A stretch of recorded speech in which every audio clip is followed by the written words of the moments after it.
Namaste. Bullying someone is a social malice, mostly seen in schools, colleges, and localities. Nowadays, it is also happening with adults in the office environment.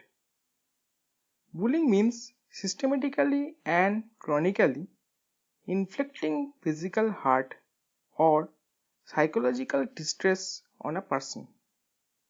If we look into the psychology behind bullying, we will see that bullies try to make others feel the similar shame and humiliation from which they themselves are actually hiding. Attacking a person also gives them a feeling of excitement and power. They put down others in order to raise themselves. This keeps them unaware of their own need to actually improve themselves as human beings.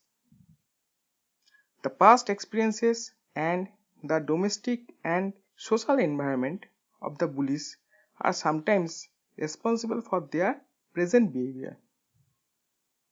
Often aggressiveness and abusive language, usually of their parents, are picked up by such people in their childhood.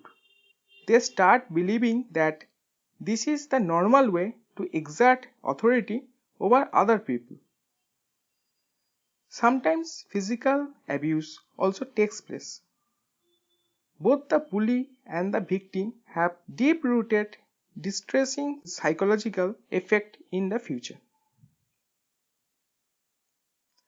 The same thing happens in the case of social media trolling in the present era.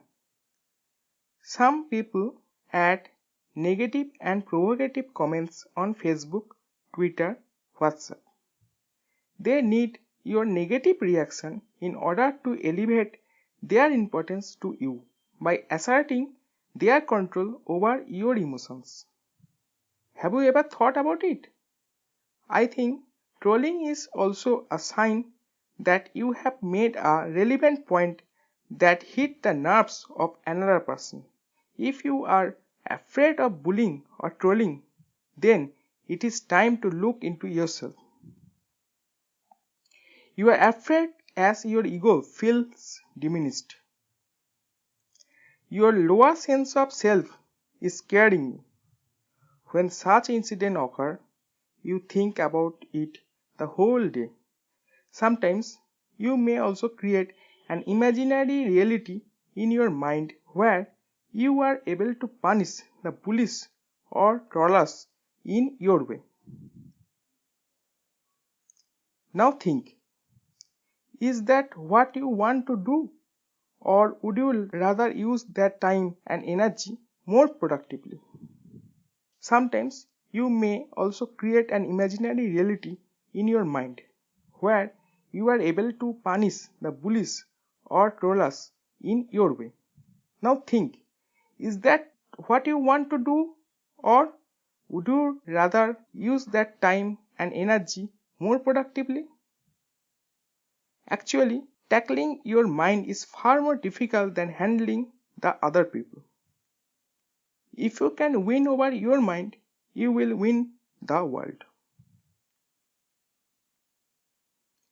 Now let's see what we can practically do about these unwanted incidents.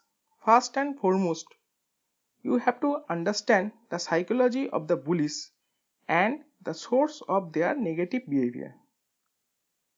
If your behavior or mindset becomes a stimulus, then try to bring a change in your personality.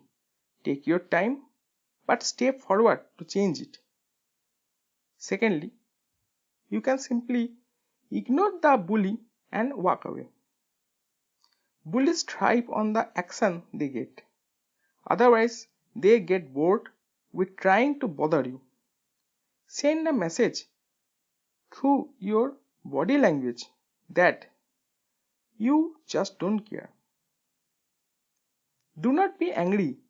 If you can't walk away, then try to be friendly with them and use humor in your interactions. Anger or fear are the reactions bullies always want. But this kind of response can throw them off guard. If they try to physically abuse you, then you just defend yourself, but don't get engaged in fights. This will never serve any purpose of your life. You also can make a complaint to their parents, or if you are in school or college, just tell your teacher about this problem. In a complicated situation, your parents may be greatly helpful to you. Aggressive reactions tend to lead to more violence and more bullying for you. Be aware of the fact that you have to defeat their egos, not to feed them. In the office environment, you cannot fight with your boss or colleagues. Just smile at them and emotionlessly answer the queries made. If you can't, ignore him or her. Being reactionless but responsive is a smarter way to handle all bullies, as you can feel how helpless they are caged in their own ego. Feel happy and be grateful to God for your freedom of mind. It will be great if you find some new friends. Go out and have fun. Keep in your mind the fact that the universe is always in balance with good people and bad people. You only have to choose the right ones in your life to be happy. Thank you.